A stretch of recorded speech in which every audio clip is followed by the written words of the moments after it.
Okay, first of all, this video is just detailing my experience. It may not be 100% accurate with, exactly what the steps were or whatever. But yeah, I'm trying to recall exactly what I had to do. But anyway, what happened was this guy on Craigslist was like, hey, I'm selling Nintendo 2DS. This one here is, can't really see it that well, whatever. Uh, it is the red one. Hey, guess the camera's all like, bright, dark, whatever. So yeah, this new one, this red one, I bought it for $50, and whenever I got it, I was like, hey, cool. It came with Mario Kart. The guy like came to town, played it, he said for like 3 days or something. He just wanted to get his Pokemon on. And so I was like, cool, yeah, I'll buy it for $50. That's what's up. And I get it, check it, check it out. It's got Mario Kart 7 download. And then I also like check it out, and it's running what? 11.2. And I'm like, oh, okay, whatever, 11.2. So I already have like Cubic Ninja. I own the game and stuff, and so I'm like, yeah, cool, thinking about I'm gonna mod this or whatever. I'll do the ninja hacks and all this stuff. And so go online and you look on the website and you're like, shit, 11.2 isn't an option. You're like, what? All right, and you like read online and shit. And you're like, you find out like, well, there's videos on YouTube and shit. If you look up 11.2 whatever downgrade, and the dude on the whatever this one video that I read, he's like posting in these comments that or he's posting in the video. He's like, so first of all, one of the steps you have to do, to do this 11.2.035 whatever downgrade is you have to have access to fucking homebrew launcher. And you're like, okay, well, like how do you do that? And you're like reading about how you fucking do it. Well, you do it by not being on 11.20 or whatever and having homebrew launcher access already and then upgrading to 11.2 whatever. That's basically what he's saying. So he's like yeah, so if you don't have fucking homebrew access already and you're trying to do this, then I don't know why you're complaining. Well, like, okay, dude, well, what if I fucking bought one and it has 11.2 and I can't downgrade my firm, So people are like looking at this dude's video and he's like, I don't understand what the upset. Yeah, well, the guy's description's not that good. So if you're looking at this video or whatever, this video, yeah, is what I had to do. Because I read that and was like, what the fuck, like, okay, so that doesn't help me. If I already had one that had modified firmware or whatever, I wouldn't be looking at how to downgrade 11.2.0. I'd already be done. Whatever. So yeah, I was like looking at that guy's video, like, oh, why are people upset? Anyway, so then you read and you're like, okay, it is possible, but in order to do it, you have to have already modified DS, which just so happens I do. I just bought another one, whatever. This one was running like 10 something, whatever at the time, and I bought Cubic Ninja, did all that good stuff, and so it's ARM 9, whatever, ARM 11 hacks, all that good stuff. And so what you have to do, you read, is you have to go and download this DSi game, right? There's like 4 games you could use. Fucking 3 of them pulled from the market. So there's one game you can use, as far as I know at the time. This game's called Legends of Exidia. You have to buy that game. Once you buy that game, then you have to use this program, FBI, whatever. You delete a save file, place it with a modified one. You run the program, you look at it, it should tell you like, hey, it didn't start up, like there's a boot.nds file missing, and that's okay, good, that's what you want to see. That's like the first step. Then after you do that, then you go and you download, a game from the eShop again, and this game's called Steel, what is it, Steel Subdiver Wars or something.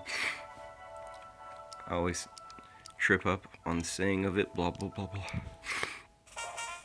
Steel Diver Wars. Alright, and what sucks too is, so this one's like on 11 something, right? And in order to download, this fucking Steel Subdiver Wars, you have to upgrade to 11.2. So now, this one, or whatever, if I go to my system settings, this was it's still modified as far as I know, ARM 9 loader hacks and all that stuff. I just have to, see now it's running 11.2. So anyway, so what you have to do basically is you download that Exidia game and you download that Steel Subdiver shit. And after you have that all working, you system transfer from your modified one to your unmodified one. And so some shit about your like, you know, your NNID or something, your network ID or something. You transfer like that to that or something, then now you got your modified stuff that you want to do on here. But like you lose access to your fucking to like a shit you download, I guess, on your network name. Now it's on this. So you have to do some shit like you have to wait a week. You know, let you do it every week. And so you have to wait a week and like transfer that back or something and call Nintendo and be like, I can't access my shit. And it sounds like a lot of fucking pain in the ass. I don't know. If I guess if I have to download my games again, whatever, you know. I paid $8 for the Legend of Exidia. I'm never gonna play it, as far as I know. Maybe it's awesome. Who knows? I may be able to play it. Put it on there again or something. And this game, Steel Subdiver Wars. So you're on, you know, this game the first time, this Legends of Exidia, whatever, right? And it like once it runs successfully or something, it gives you like access to Homebrew Launcher. And once you have the Homebrew Launcher running on it, you run this Steel Diver Hacks, or whatever, something like that. And that Steel Diver Hacks then becomes modified, and it becomes your access to Homebrew Launcher, because I'm not sure. I guess the Legends of Exidia actually gives you access to the Homebrew Launcher, but like I'm not sure. I guess like, you know, someone would have to have a better description of that, because you're basically what you're doing or something. I guess it gives you access to it to downgrade your infirm too, because ultimately that's what you're trying to do. You have to make sure your infirm is downgraded, and then you can downgrade your 11.2 whatever to 9.20 and all the fun steps that I have to do now to get the ARM9 loader hacks on it. But I'm reading on it and it says something like, yeah, you know, if you don't like system format your shit or do something right, you know, you may like, you know, fucking wipe your system and do like a soft brick or whatever, or like a partial downgrade or something. And they're like, yeah, if you fucking partial downgrade, the only way to fucking get it back is to do a system update, and that's to the latest 11.2 or whatever, and then you may be fucked. And so on downgrading it again. So I'm like, well, okay, you know, can I do that again or whatever? I don't know. Apparently, what, you know, because as far as I know, like, you know, I'd have to put this SD card back into this one, because this one's still modified. But you know, I think, yeah, you know, I can test that theory out right now. Pop this card out.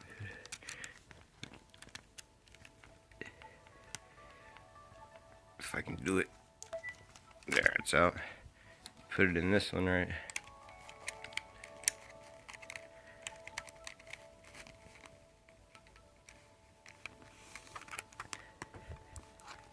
Put it in that one. Turn it off. So I think if I turn this one on, will I hold like Y or something? Start and Y or whatever. I should boot to like hourglass. Yeah, turn off, motherfucker.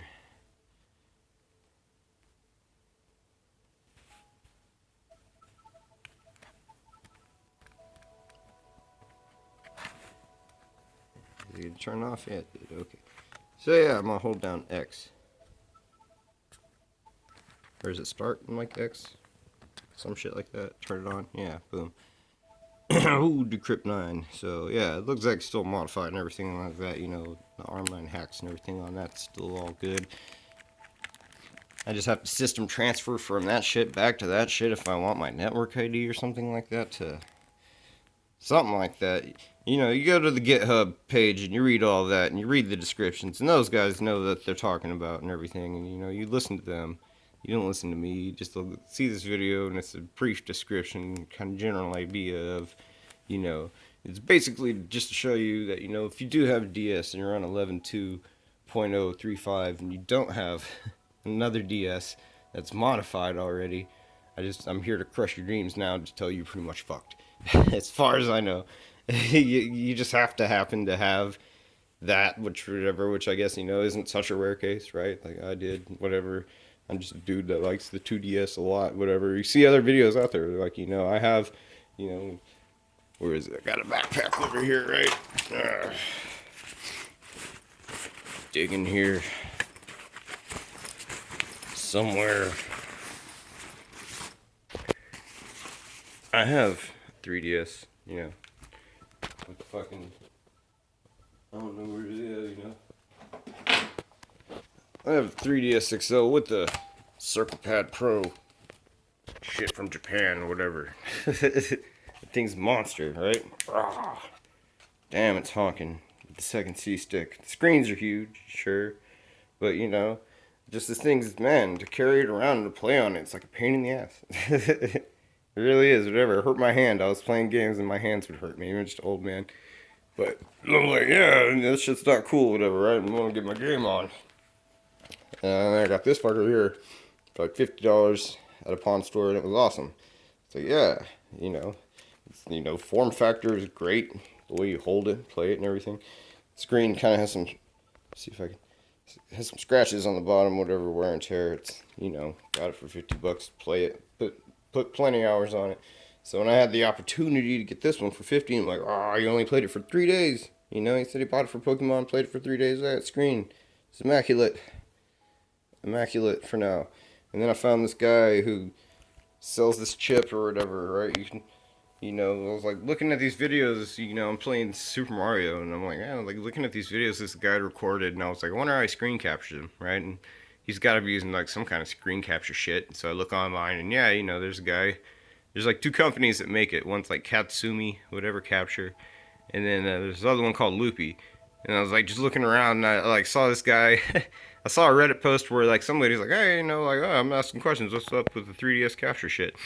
And the first guy that like posted an answer or something, or maybe it was the only one that was like relevant or some shit, was like the guy Loopy was like, oh yeah, there's 2 companies. There's like this Katsumi, and then there's my shit, and he like gave a pretty honest review. He's like, yeah, these are like the pros and cons, of their shit. Their shit's got all this, and then these cons, and then my shit, it's got this, and then these are my cons. And I was like, like, yeah, you don't always see that. It was like, it was pretty fresh. It was like, damn, that dude came out and just like, gave his opinion on like this, that, whatever he felt. Of course, of course you're gonna feel your shit's better, whatever. But then also reading like other people are like saying, yeah, shit is better. You can like send your shit back to him, whatever. He fixes it free of charge. Send it across seas, whatever. They charge you a whole new fucking cost or something. That's what I heard. I don't know. Apparently, I've never bought one or whatever. I wasn't that interested. I was just like, digging into the whole like, how does that capture shit work? And then I stumbled upon, also this guy makes a chip that you can solder or whatever, inside, or have it, on the outside with wires coming or whatever. This chip gives you the access to play with like a Wii Classic controller. Or like GameCube controller, N64, PS1, something like that. So basically, what it does, it emulates the Circle Pad Pro. Gives you the second stick and the fucking extra buttons. Clicky click. Just buttons over here. Can't see for shit because the camera, I guess, doesn't adjust well for the light and dark. Whatever. There you go. Extra buttons. Look up Circle Pad Pro. You know what I'm talking about. Anyway, so yeah, Circle Pad Pro. I want this. It's right on this. And that doesn't exist. It's like, fuck, man. Why does everything have to be so hard, right? And so I'm like asking my friend who's got a 3D printer and shit. I'm like, I could take one of these somehow. And like, I'm like, fuck. Ultimately, that's going to be shit. It's not going to work. You can look at a video online of a guy who's already done this, actually. Which is actually kind of funny. This guy already done what I want, He's a dreamer. He's got that fucking Circle Pad Pro on his 2DS with fucking Velcro tape and shit. It's just like, god damn, it's terrible. But I guess the kid's satisfied, whatever. Who am I to talk shit, whatever. He's happy. Blissfully ignorant, whatever. They fucking have a chip that you fucking put in this bastard, and you like connect your little 3-prong thing, and then you're playing GameCube controller on your shit, and then you're living the dream. Then you're playing 2DS, damn, Circle Pad. You need this shit. It's cheaper than the Circle Pad Pro too. I paid $20 for this fucker. Chip's only $15. I know how to solder or whatever, kinda. No, I'm decent enough, level 2. And I've got a Hacko 888 digital solder, so I got some shit, and I'm gonna be okay. Install this chip and then everything's gonna be sweet. I got, I don't know where it is at the moment, but I got like these little cheap, they're stands or whatever from Walgreens. They're plastic and they're fantastic. You just open them up and it's a little stand, and that shit's gonna sit just like that on my break. And I'm gonna sit there with my GameCube controller, just playing Monster Hunter. Maybe that's really what I think. Monster Hunter 4, just on my 2DS, because I like it. Whatever, it's great. Try it. Like you love this, whatever. Maybe Maybe you got that wrists of steel. And you just like, whatever. You're a bitch for not being able to hold this, you know, in the 3D feature. And look at that screen. Like, the screens are just, like, ridiculous. Yeah, it's huge in comparison. You know, you can't really see that screen because of my camera or whatever, but look at those screens. You know, like, the fucking screen's almost as big as the damn thing is. Was it's bigger. It's bigger than it is wide, you know, like, so yeah, you know, whatever. Maybe just try this. You know, if you haven't given the 2DS a try or whatever, try it out. You know, like, people say, you know, they don't like the D-pad's not tactile, like, which, you know, is true. Like, shit, that D-pad is way more tactile. Got the buttons, whatever, the feel. This one's got the membrane, which is, I guess you could equate it to, like, you know, mechanical keyboard kind of shit. And then what they give you now, fucking shit keyboard. But I'm not playing games with the D-pad a lot, you know, I'm fucking using the stick. You know, and then, you know, whenever I have my chip installed, like, fuck your D-pad, I'm gonna have my GameCube controller, I have my fucking Wavebird, and I'll be sitting back here just shitting on you. Alright, so what do you think about that, huh? Ended on a high note.